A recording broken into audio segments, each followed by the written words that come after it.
नमस्कार। स्वागत है आप सभी का हमारे विशेष कार्यक्रम योग, प्राकृतिक चिकित्सा और हमारा स्वास्थ्य।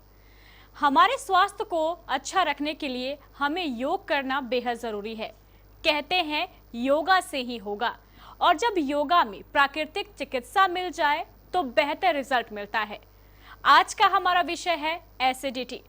एसिडिटी की एक ऐसी समस्या है जो आम तौर पर लोगों में पाई जाती है, लेकिन ज़्यादातर लोग ये नहीं जान पाते हैं कि आखिर एसिडिटी क्यों होती है। आज के इस विशेष कार्यक्रम में योगाचार्य डॉक्टर बीके मिश्रा हमें बताएंगे कि कैसे हम योग के माध्यम से एसिडिटी को कम कर सकते हैं। नमस्कार सभी दर्शकों को मैं बीके मिश्रा योगाचार्य आप सबों को हृदय से प्यार भरा नमन करता हूँ। मैं आज फिर उपस्थित हूँ आपके सामने में, और रविवार की तरह आज भी उपस्थित हूँ। और आज का विषय है एसिडिटी और गैस। तो इस पे जैसो योग क्या कर सकता है, योग से छुटकारा पाना है, योग के बारे में जानना है।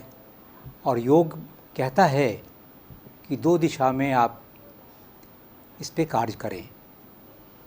एक तो दिशा भोजन की तरफ, और फिर अपने सिस्टम को स्ट्रांग बना लें, माने पेट को स्ट्रांग बना लें। तो ये दो तरह से भोजन के तरफ के लिए अनुशासित भोजन हो, यौगिक भोजन हो।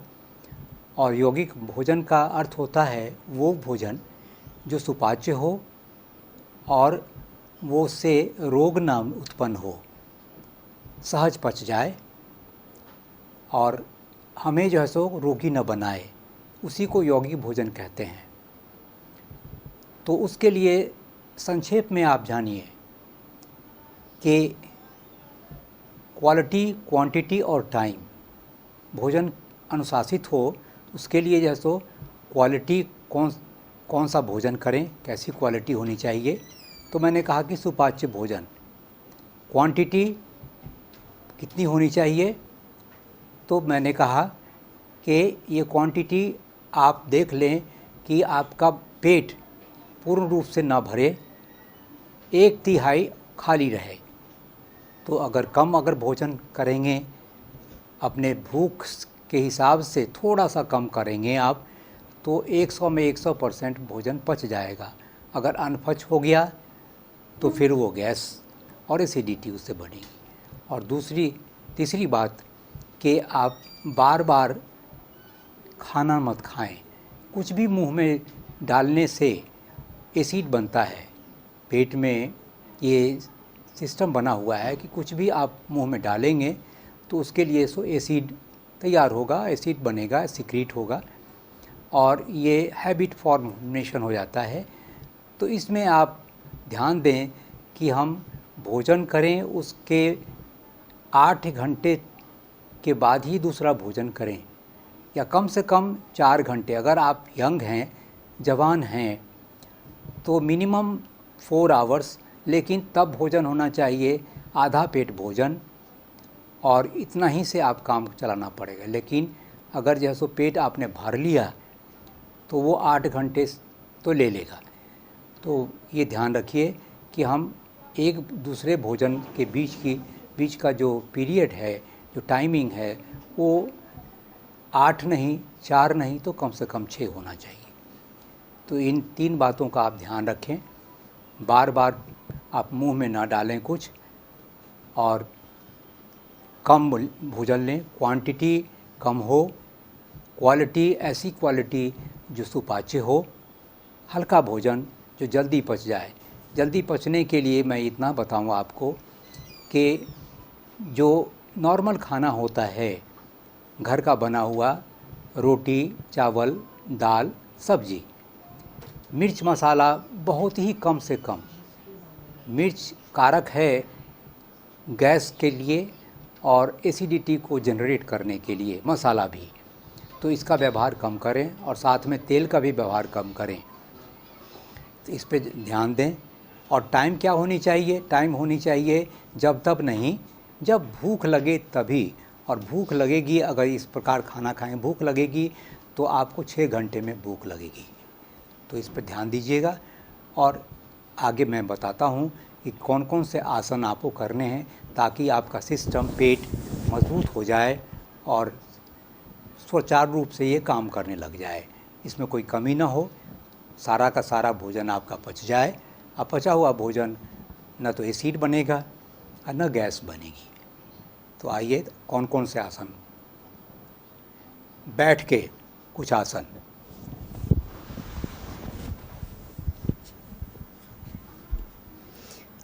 इस पोजीशन में आ जाएं।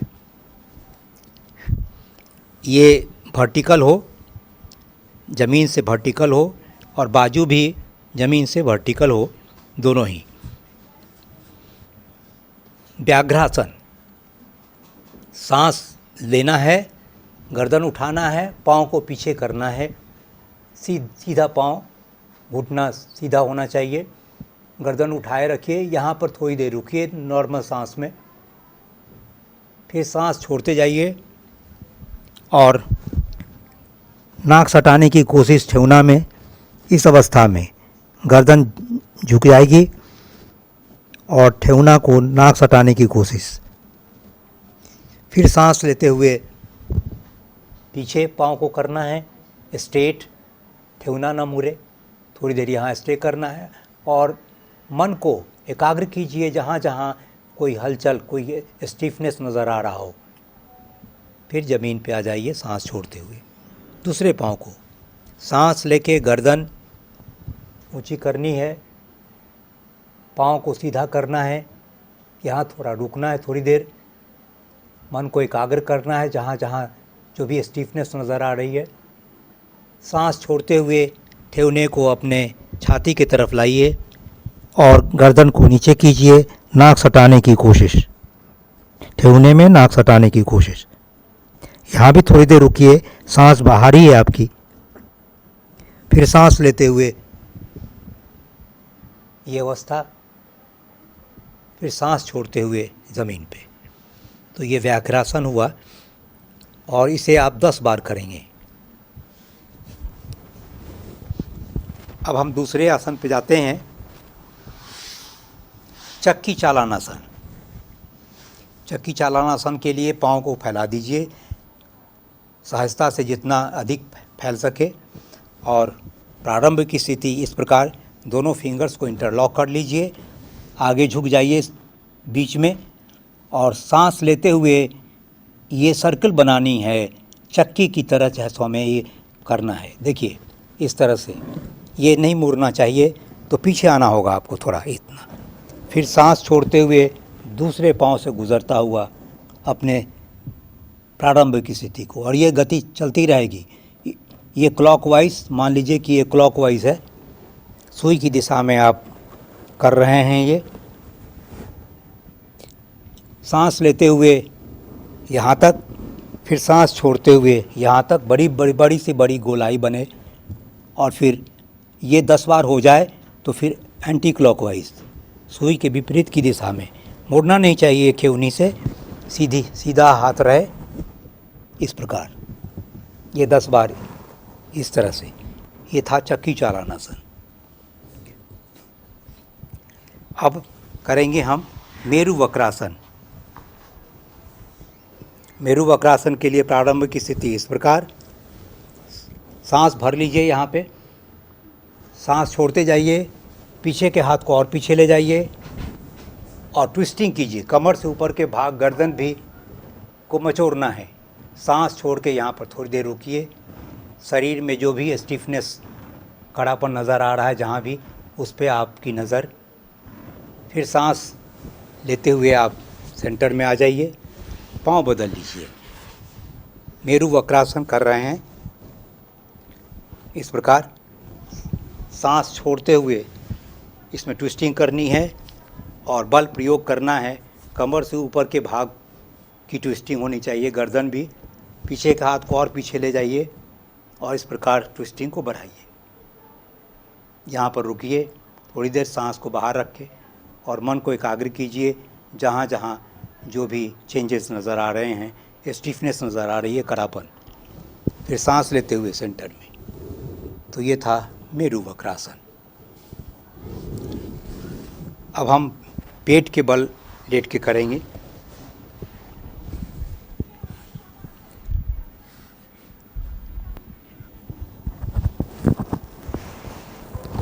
भुजंगासन। भुजंगासन के लिए प्रारंभिक इस प्रकार दोनों हाथ हमारा ज़मीन पे और कंधे के बराबर बगल में, सर से लेके पांव तक एक सी लाइन में। सांस लेते हुए पहले गर्दन को उठाएंगे, फिर कंधे को, फिर पेट को, और नाभि से जस्ट नीचे तक हम यहाँ उठेंगे।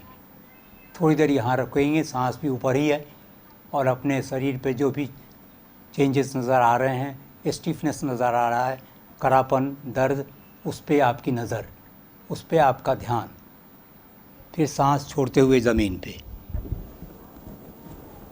ये एक बार हुआ, कम 10 बार करनी चाहिए। एक बार और देख लीजिए। सांस लेते हुए यहाँ रुकना, मन को एकाग्र करना स्टिफनेस पे, सांस छोड़ते हुए ज़मीन पे। अब करेंगे धनुरासन। धनुरासन के लिए प्रारंभ की स्थिति इस प्रकार, दोनों ठकना को पकड़ लीजिए। सांस लेते हुए गर्दन, कंधा उठेगा और पीछे से भी पांव उठेगा। देखिए, थोड़ी देर यहाँ रुकिए, शरीर पे जो भी स्टिफनेस नज़र आ रहा है उसे देखिए। सांस ऊपर ही है, फिर सांस छोड़ते हुए ज़मीन पे। पर्वत आसन। पर्वत आसन के लिए इस प्रकार, ये नॉर्मल सांस में थोड़ी देर रहनी है। यहाँ पे नॉर्मल सांस हो आपका।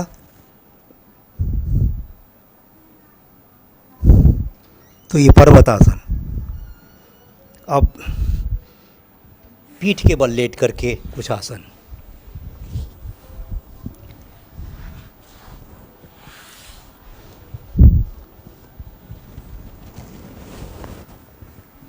सर से पांव तक एक सीधी लाइन में, दोनों बाजू बगल में। पवन मुक्तासन। पवन मुक्तासन के लिए एक पांव से पहले जैसे दाहिने पांव को मोड़ लेते हैं, अपने छाती की तरफ लाते हैं पांव को, और दोनों फिंगर को इंटरलॉक करके हाथ के फिंगर को और यहाँ पे रख लेते हैं। पवन मुक्तासन।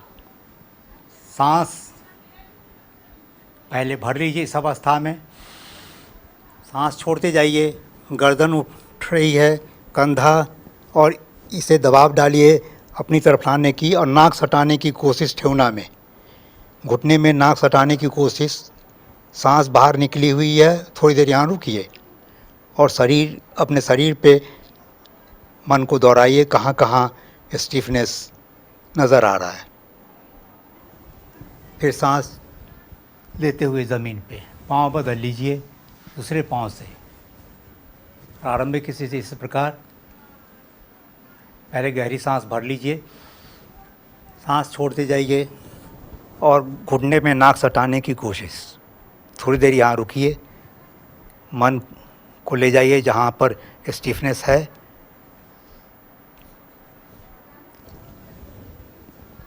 पवन मुक्तासन था ये। अब दोनों पाँव से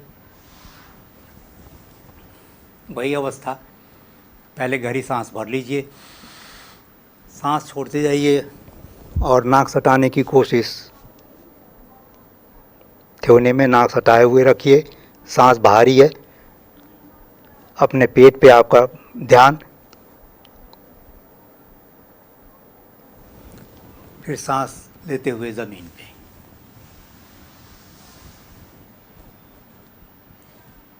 सेतुबंध आसन। सेतुबंध आसन के लिए प्रारंभिक स्थिति इस प्रकार, दोनों ठकना को पकड़ लीजिए, ब्रिज पोज भी कहते हैं इसे, और कंधरासन भी कहते हैं। अब इसी स्थिति में सांस भर लीजिए पूरा, और कमर को उठाते जाइए जहाँ तक आप ले आ सकें ऊपर। सांस को ऊपर ही रखिए और यहाँ रुकिए थोड़ा।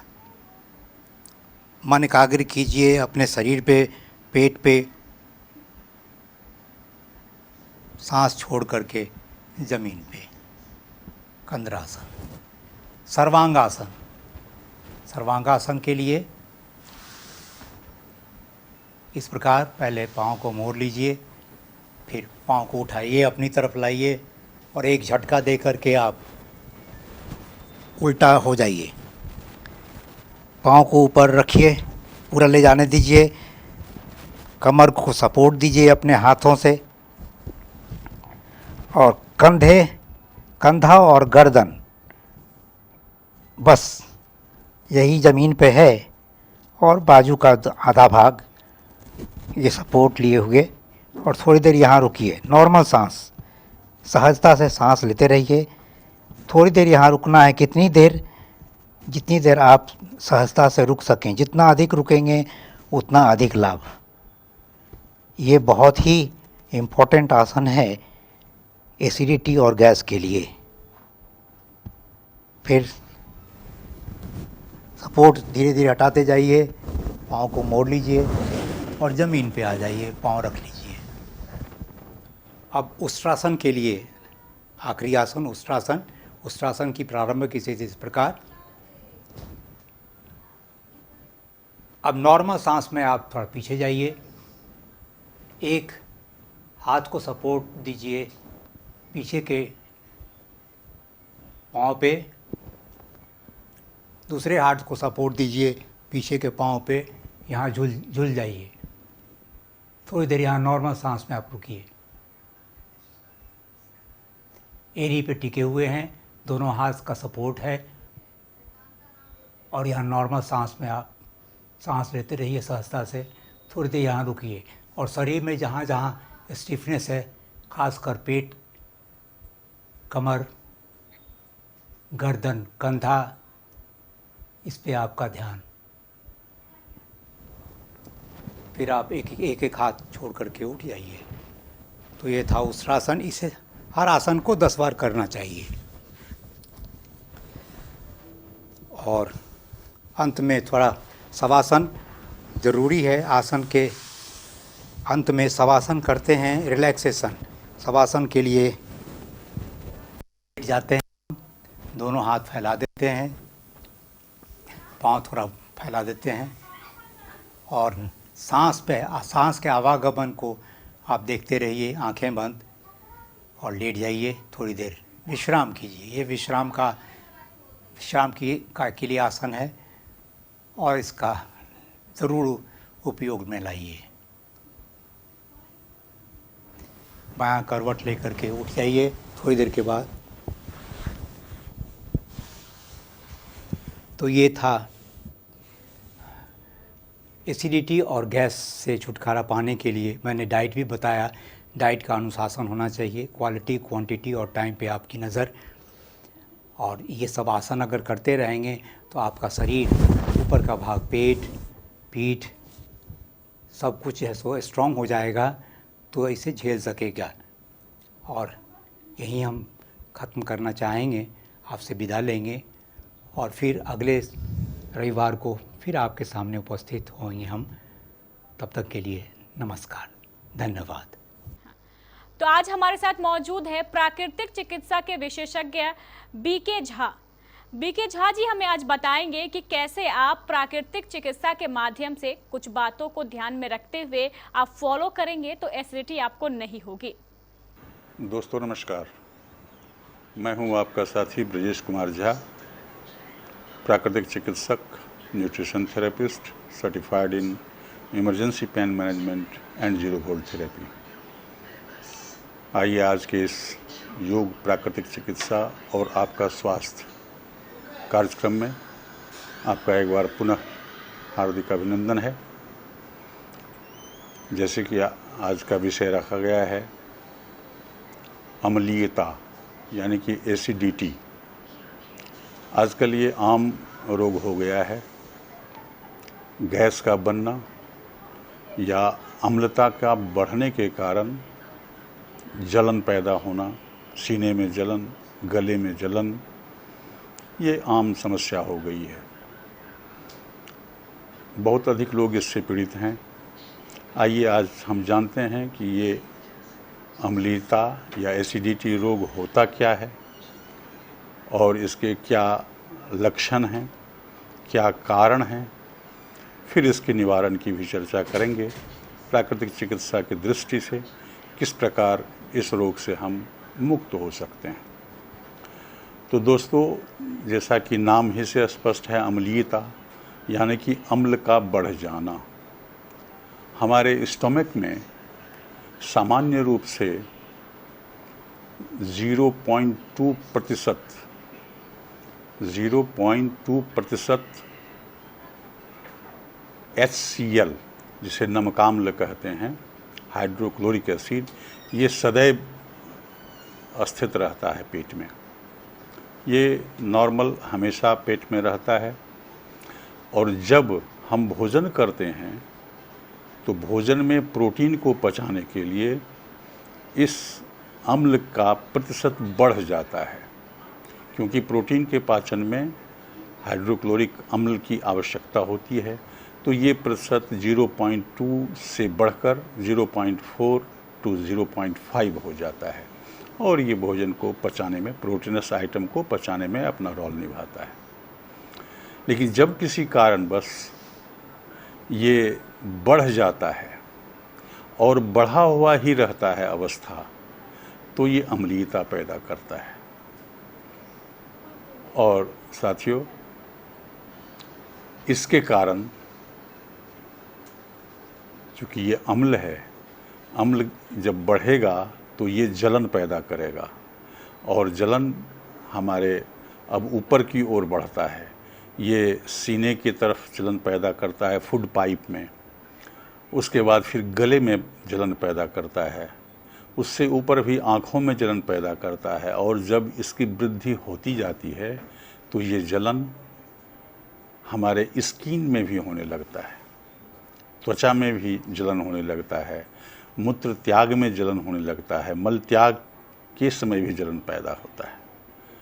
साथियों, ये अम्लता धीरे धीरे छाले पैदा करने लगते हैं। छाला, जब मुंह में छाला हो जाना, पेट के भीतर छाला हो जाना, और यही अगर इसको न रोका गया, इसका उपचार न किया जाए तो फिर ये अल्सर का रूप ले लेता है, फिर बाद में ये कैंसर हो जाता है।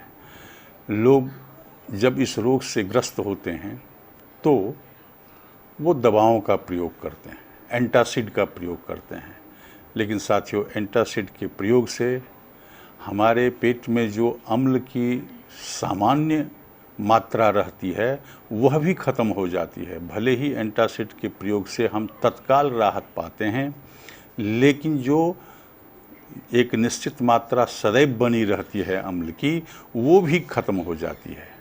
परिणाम स्वरूप भोजन का पाचन गड़बड़ हो जाता है और वो अम्ल जो सदैव पेट के भीतर रहता है हमारे स्टोमक में, वो भोजन के साथ आने वाले किसी भी प्रकार के बैक्टीरिया, वायरस या पैथोजेंस को किल करता है, मारता है।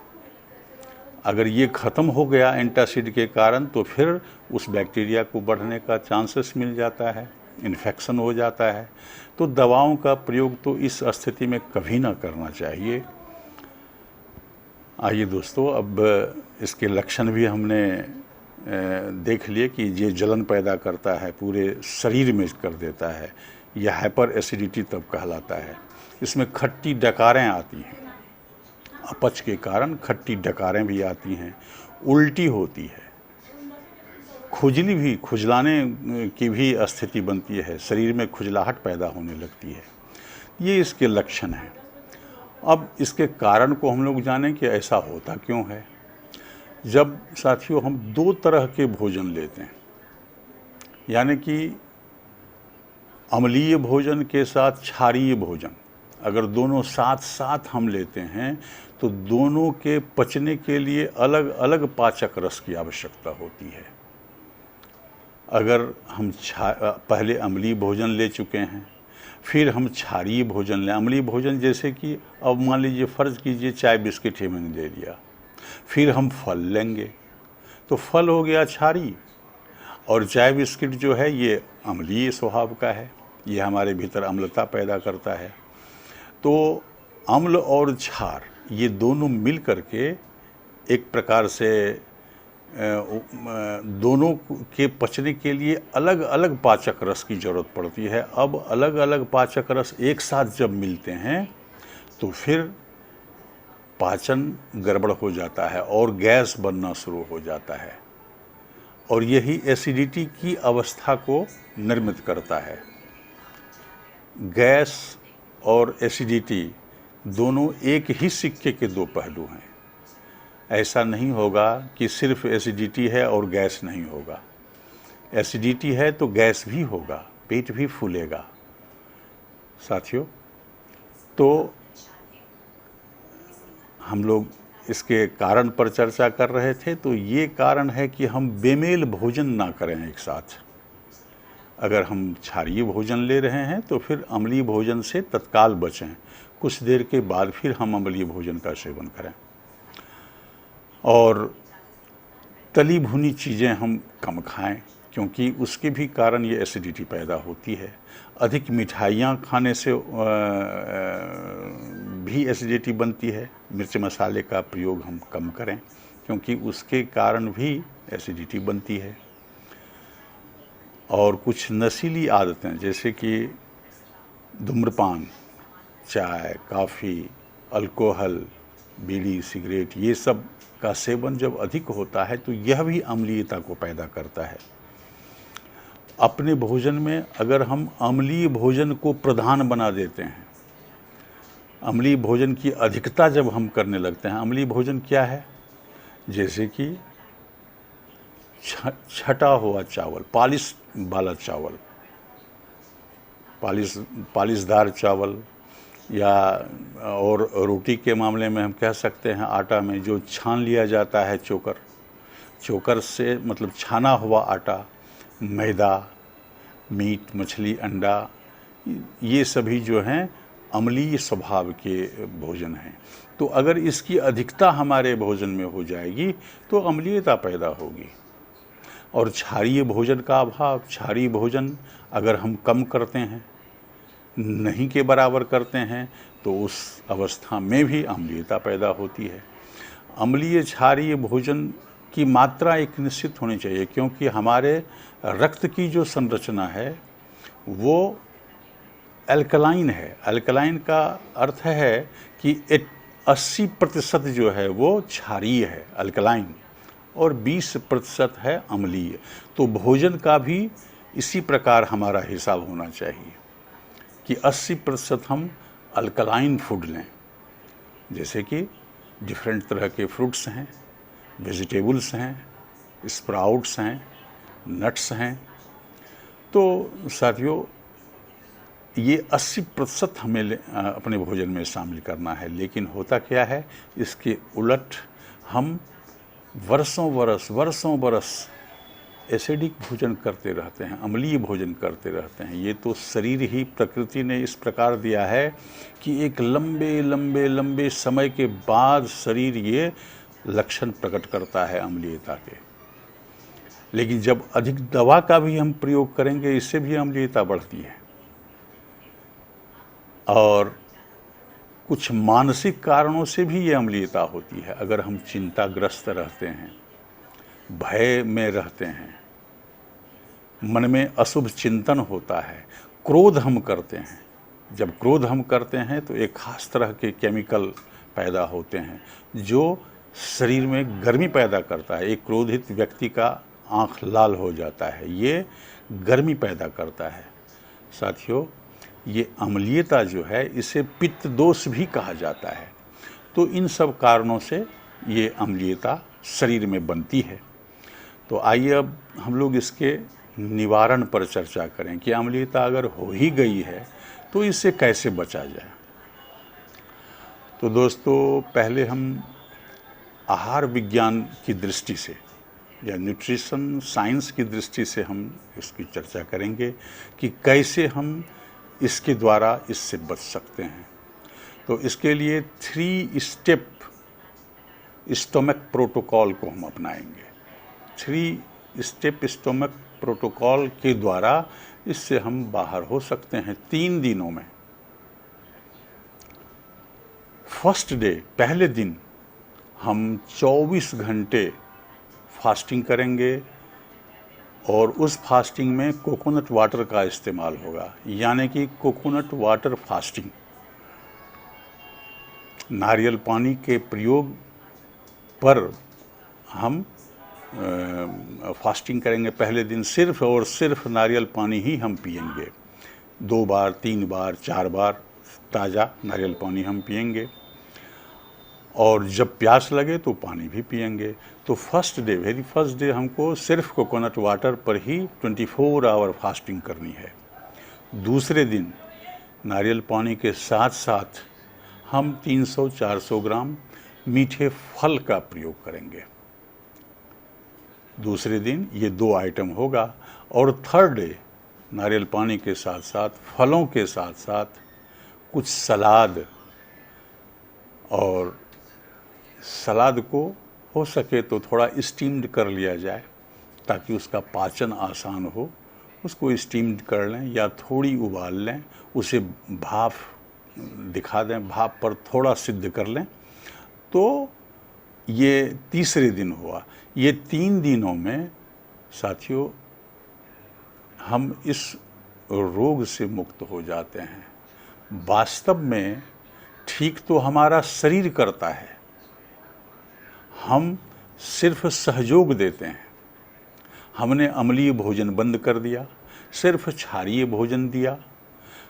ठीक करना शरीर का काम है, शरीर स्वतः ही इसे ठीक कर लेता है। लेकिन जब शरीर के ठीक करने में हम बाधा उत्पन्न करते हैं तो फिर शरीर भी लाचार हो जाता है और रोग की अवस्था बनी रहती है। तो साथियों, ये 3 स्टेप प्रोटोकॉल, स्टमक प्रोटोकॉल जब हम पूरा करते हैं तो सहज ही हम इससे मुक्त हो जाते हैं, इससे बाहर आ सकते हैं। बाहर आकर हम पुनः अपने डाइट को सुधार लें, यानी कि सवेरे हम सिर्फ फल का नाश्ता करें, यानी कि एक टाइम जो है जब हम सवेरे चाय, बिस्किट, रोटी, सब्जी, छोले भटूरे, पराठा, भुजिया, ये जो नाश्ता करते थे इसे हम बंद करें। सवेरे सवेरे हम फल लें, भरपूर फल लें, पेट भर लें, मन भर लें, और यही आपका नाश्ता हुआ। उसके बाद दिन के भोजन में हम पहले सलाद का सेवन करें, 250-300 ग्राम सलाद, उसे 3-4 तरह की कच्ची सब्जी लें, उसको पहले प्लेट में ले लें और उसे हम पहले सलाद का सेवन कर लें। इसके बाद फिर हम रोटी सब्जी, रोटी किसका, तो चोकरदार आटे की रोटी, हरी सब्जी, इसका ही सेवन करना है। चोकरदार आटे की रोटी, हरी सब्जी, दलिया, इसका हम प्रयोग कर सकते हैं। अगर चावल भी आप ले सकते हैं, लेकिन कणदार चावल लें, क्योंकि पॉलिश्ड चावल जो है ये इसका स्वभाव ही होता है आंतों से चिपकना। तो ये एक कब्ज की स्थिति पैदा करता है, तो इसलिए इससे बचना है। अगर चावल खाना है तो हम कणदार चावल खाएं। और यही जो हम लंच के रूप में लिए सलाद, उसके बाद ये, तो यही हम रात्रि में भी कर लें। रात्रि के डिनर में भी हम इसी प्रकार पहले सलाद ले लें, फिर रोटी सब्जी, चोकरदार आटे की रोटी सब्जी ले लें, दलिया साथ में ले सकते हैं, चावल भी कंदार के रूप में ले सकते हैं। और साथियों, एक बहुत ही महत्वपूर्ण चीज़ है कि हम लेट नाइट अपना भोजन बंद करें। ये ना सिर्फ एसिडिटी के लिए बल्कि हमारे संपूर्ण स्वास्थ्य के लिए फ़ायदेमंद है। साथियों, किसी भी प्रकार का रोग पैदा होता है, किसी भी प्रकार का, वो लेट नाइट अगर हम ईटिंग करते हैं। आजकल तो व्यवस्था ऐसी हो गई है कि अगर किसी को 12 बजे भी भूख लगे रात्रि में तो उस समय भी भोजन उपलब्ध हो जाएगा, जोमेटो से आ जाएगा भोजन, तुरंत ऑर्डर होगा और आ जाएगा। तो इतनी सुविधाएं जो बढ़ गई हैं, इसलिए हमारा लाइफ स्टाइल भी गड़बड़ हो गया है। हम जब मन होता है खाने लगते हैं, लेट आवर जगते हैं, तो जगेंगे तो भूख लगेगा तो फिर खाने की व्यवस्था है उपलब्ध, हम तुरंत खा लेते हैं। ये साथियों बीमार पड़ने का सबसे बड़ा प्रमुख कारण है। इसलिए कम से कम इसमें हम सुधार कर लें तो हम बहुत से रोगों से बच सकते हैं, और अगर रोगग्रस्त हैं तो धीरे धीरे उससे हम बाहर आने लगते हैं। तो ये था न्यूट्रिशन की दृष्टि से कि हमारा क्या डाइट हो और किस प्रकार ये 3 स्टेप स्टमक प्रोटोकॉल को अपनाकर हम इससे बाहर निकलें। इसके बाद चिकित्सा के तौर पर प्राकृतिक चिकित्सा में हम कुछ चिकित्सा भी लेंगे, जो कि आगे फिर ये रोगों का आक्रमण न बने। तो साथियों उसके लिए हमें पेट पर मिट्टी की पट्टी लेना है। मिट्टी की पट्टी यानी कि मिट्टी को एक चौड़े किसी ट्रे में उसका एक तह बना लें, उसे एक प्लेट की तरह अपने पेट पर नाभि से नीचे पेडू और ऊपर उसे हम ढक देते हैं। इसका पर्पस होता है कि पेट की गर्मी को वो मिट्टी खींच लेता है, पेट को ठंडक पहुंचा देता है। साथियों अगर ये मिट्टी उपलब्ध ना हो या इसे करने में असुविधा हो तो फिर हम क्या कर सकते हैं, एक मोटे तौलिया को ले लेंगे, मोटे टॉवल को ले लेंगे, उसे थोड़ा चौड़ा, इतना चौड़ा बना लेंगे जो कि हमारे पेट को वो ढक सके। नाभि से 4 इंची 5 इंची नीचे और 4 इंची 5 इंची ऊपर, टोटल पूरे पेट को वो ढक सके। उस शेप में तौलिया को ले आएंगे और उसको बर्फ़ वाले पानी में, मतलब बहुत ठंडे पानी में उसे डुबाकर उसे निचोड़ देंगे, फिर उसे पेट पे रखेंगे। उसे थोड़ी देर में वो गर्म हो जाएगा, फिर उसे उल्टा देंगे। ये प्रक्रिया करेंगे 5 बार 7 बार, आपका पेट की सारी गर्मी निकल जाएगी। पेट आपका जो मल चिपका हुआ है वो भी ढीला हो जाएगा, पेट भी साफ हो जाएगा। कॉन्स्टिपेशन में भी ये फ़ायदा करेगा। और जब पेट की गर्मी निकल गई तो यहाँ पेट में सारे रोग हैं, सारे रोगों का जड़ पेट ही है। तो पेट की गर्मी जब निकल जाती है तो सभी रोग ठीक होने लगते हैं, चाहे वो यूरिन से जुड़े हुए रोग हों, चाहे अन्य लीवर हो, किडनी हो, इस तरह के पैंक्रियाज हो। इस सारे अंगों की गर्मी को जब हम दूर करते हैं तो ये सारे अंग एक्टिव होने लगते हैं, एक्टिवली कार्य करने लगते हैं। और ये अगर सही सही कार्य करने लगें तो फिर हम ठीक हो जाते हैं। तो पहला था ये। दूसरी चिकित्सा कि हम एक बड़े से बाथ टब में, जिसे कपड़ा खींचने के लिए जो गमला होता है घर में बड़ा गोल, अगर नहीं है तो एक बड़ा सा गमला हम ले लें जिसमें कि हम बैठ सकें, कटी स्नान। उसमें ठंडे जल भर दें और इस प्रकार बैठें कि हमारा दोनों पाँव बाहर रहे और हमारा पूरा कमर और नाभि से ऊपर, थोड़ा नाभि से ऊपर तक पानी के भीतर रहे। पूरा कमर नाभि से ऊपर तक जल के भीतर डूबा रहे, पाँव बाहर सूखा और फिर उससे ऊपर, नाभि से ऊपर बॉडी हमारा सूखा रहे। इसमें 15 मिनट हम बैठेंगे। पूरा प्रदेश मतलब कटी प्रदेश हमारा प्लस पूरा पेट ये ठंडक प्राप्त करता है। साथियों अगर प्रतिदिन ये 15 मिनट का सेवन किया जाए तो पेट के जितने रोग हैं वो सारे रोग ठीक होने लगते हैं। तो ये कटी स्नान हम दूसरा चिकित्सा के रूप में इसे हम ले सकते हैं। इसे ना सिर्फ हम एसिडिटी के लिए ही, बहुत सारे रोगों में ये काम करता है, तो ये एसिडिटी में भी काम करेगा, इसलिए इसकी चर्चा हम करते हैं कि हमें कटी स्नान भी लेना है।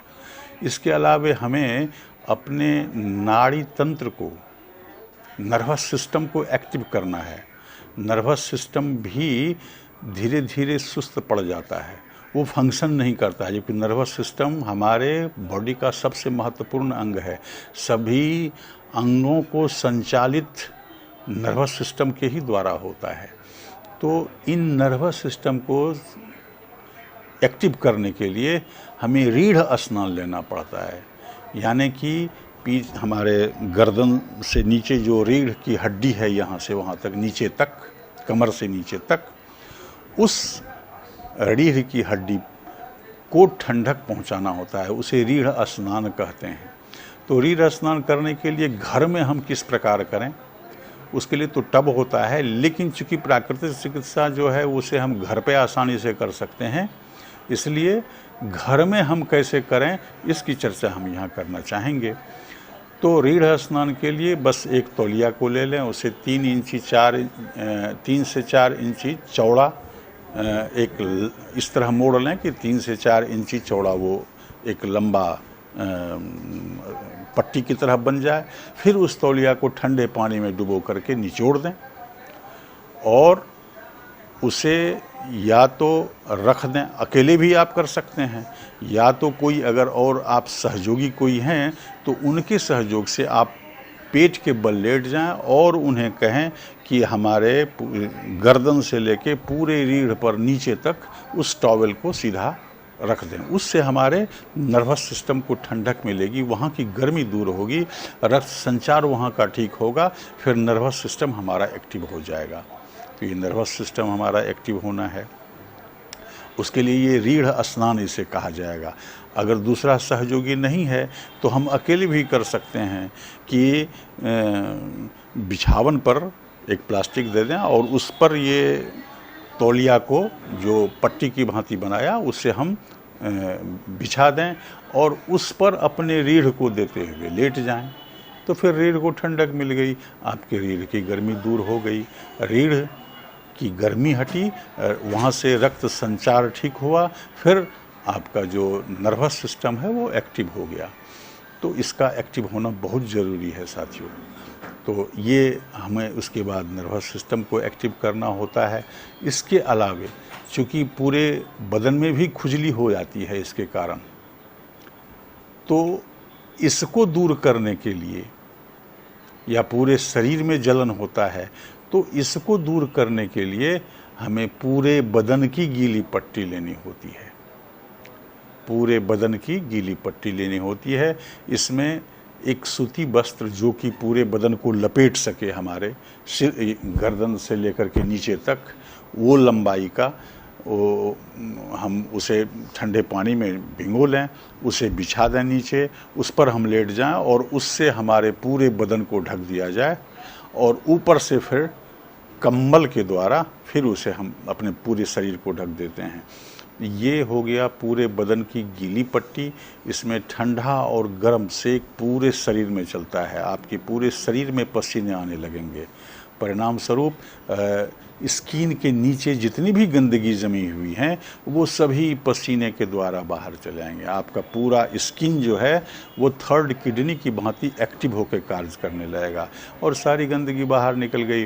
फिर जो वो खुजलाने की जो दिक्कत होती है वो दूर हो जाएगी। ये 3-4 चिकित्साएं हैं जिसे हम घर पे कर सकते हैं। इतना हम कर लें तो फिर आसानी से हम इससे बाहर आ सकते हैं। लेकिन साथियों, हमें इसके बाद अपने डाइट पर ज़रूर ध्यान देना है कि हमें एक स्टैंडर्ड डाइट क्या होना चाहिए, इसका ख्याल हमें करते हुए अपनी जीवन यात्रा आगे बढ़ानी है। तो फिर बीमार भी हम पड़ेंगे नहीं, बीमार तो यूँ शरीर है तो बीमार भी पड़ेंगे, लेकिन बहुत आसानी से बाहर आ जाएंगे। वैसा कभी स्थिति नहीं बनेगा कि हम बीमार पड़ करके बिछावन पकड़ लिए, अब मुश्किल है, हॉस्पिटल जाना पड़ रहा है, लेटे हुए हैं, हॉस्पिटलाइज हैं महीनों, ऐसी स्थिति नहीं कभी बनेगी। तो इतना ही दोस्तों, उम्मीद है ये चर्चा आपके लिए लाभदायक हुई होगी। अब हम लोग पुनः अगले सप्ताह किसी अन्य विषय के साथ मिलेंगे। तब तक के लिए नमस्कार। अधिक जानकारी के लिए आप योग आरोग्य केंद्र राजहाता में संपर्क कर सकते हैं, जहां डॉक्टर BK मिश्रा जी आपको इसके बारे में विस्तृत जानकारी दे सकते हैं। अगर आप प्राकृतिक चिकित्सा के बारे में जानना चाहते हैं तो आप राजहाता स्थित BK झा से जान सकते हैं। हमें उम्मीद है कि इस कार्यक्रम से आपको बेहद फायदा मिलेगा। आप योग और प्राकृतिक चिकित्सा के माध्यम से एसिडिटी पर काबू पा पाएंगे। अगले सेगमेंट में हम फिर एक नए विषय के साथ आपके साथ मिलेंगे। तब तक के लिए नमस्कार।